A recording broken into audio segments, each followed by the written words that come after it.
Jennifer Blood Battle Diary number 5 ends Jennifer's fight against a white supremacist biker gang with a wild hotel shootout in the middle of a birthing event. It is as wacky as it sounds, and we're going to talk about it right here. See you in 3. Welcome back to Comical Opinions. This is our review of Jennifer Blood Battle Diary number 5 from Dynamite Comics. In this review, we're going to talk about what happened in the last issue, what happened in this issue, what we liked, what we didn't like, and what we thought of it overall and the final score. But before we get started, please like, share, comment, subscribe, hit that bell for notification. Your attention is greatly appreciated, and make sure you stay tuned through the end for the final score. Can't stress that enough.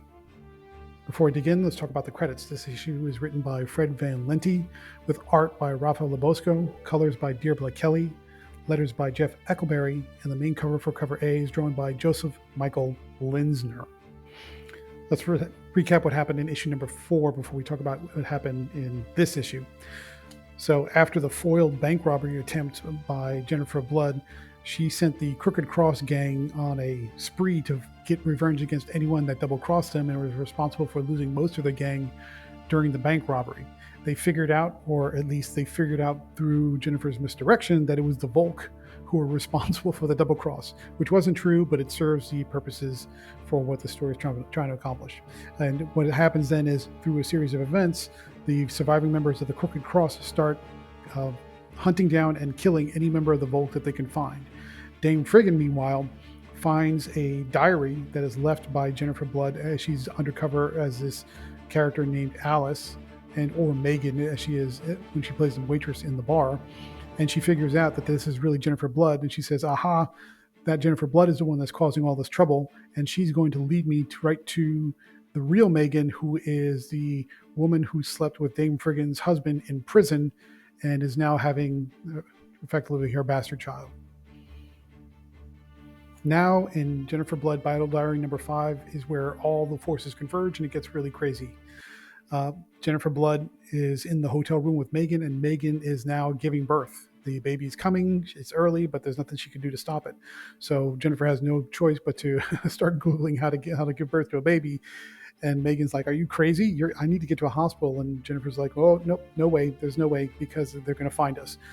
Meanwhile, the members of the Crooked Cross and members of the Volk all converge at this hotel because they found out through separate means that this is where Jennifer Blood is hanging out.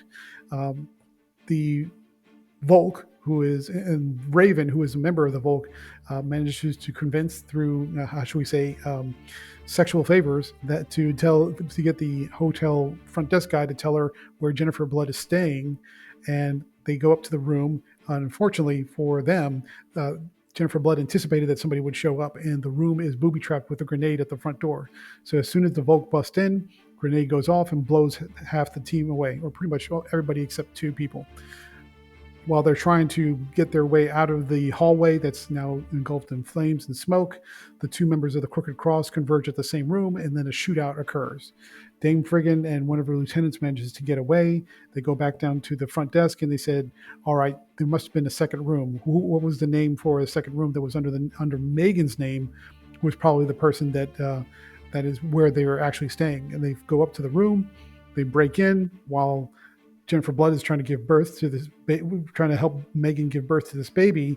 A big wild shootout occurs where, I kid you not, the baby comes out and the umbilical cord is sliced by one of the flying bullets. The TVs are falling off the walls, people are getting shot left and right, and it turns into a big chaotic mess. But eventually we find out that Dame Friggin now knows that Jennifer Blood is not the Jennifer Blood, but the daughter of Jennifer Blood in disguise. But that doesn't save her from the shootout just getting crazy and wacky. Even Megan gets shot after she's given birth to the baby. The issue ends with Jennifer Blood gone. Megan's brother manages to show up because he got a tip off that she was there and possibly giving birth. And even though Megan's been shot and wounded, she survived. And now they're going to abscond with the baby to hopefully get to someplace safe. And we also learn that everyone from the Volk is dead, including Wotan, who is in prison. He'd been killed by members of his gang because he dared to have sex and get pregnant a woman who's a black woman. And so he's betrayed the Brotherhood, and they kill him.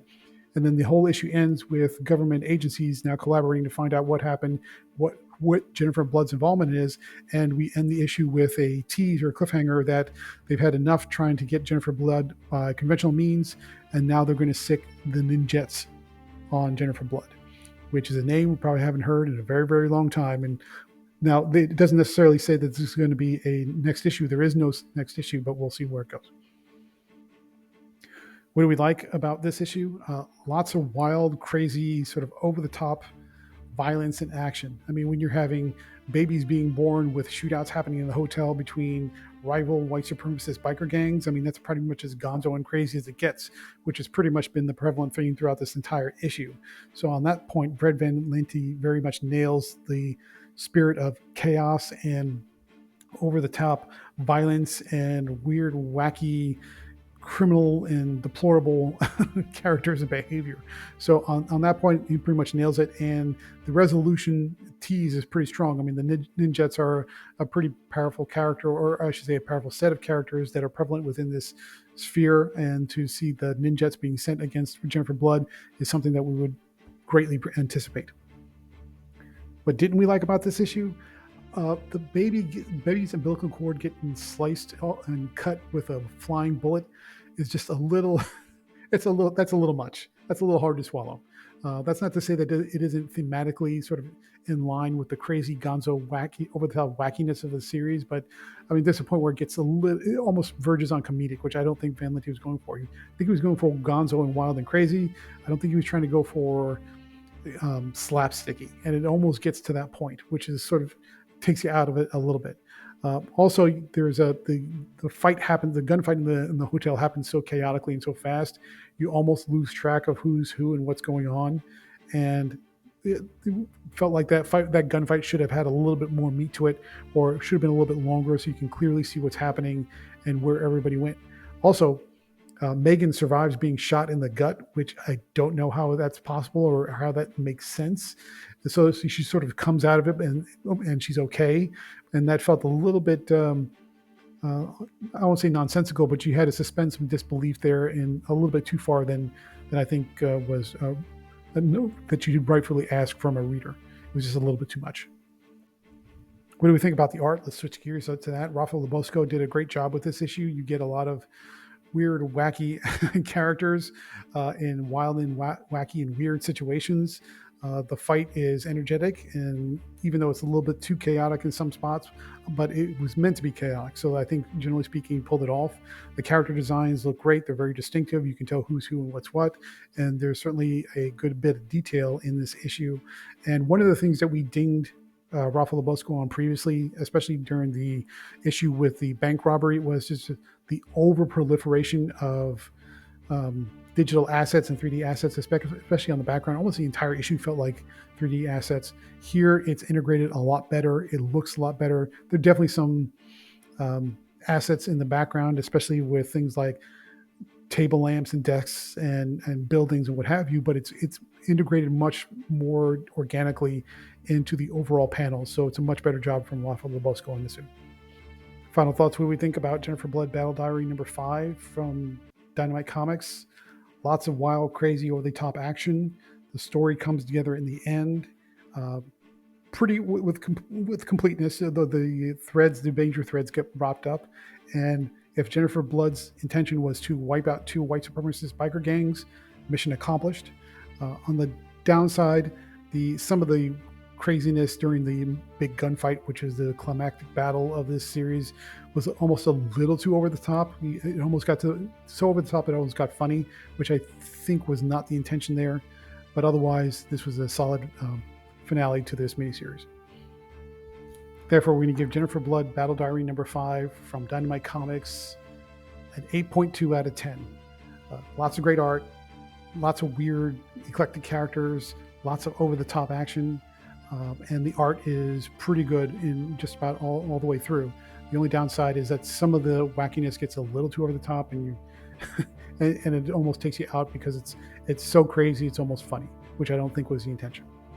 What do you think about Jennifer Blood? Is this one of your more interesting, entertaining vigilante characters? Is she too over the top? Is she not over the top enough?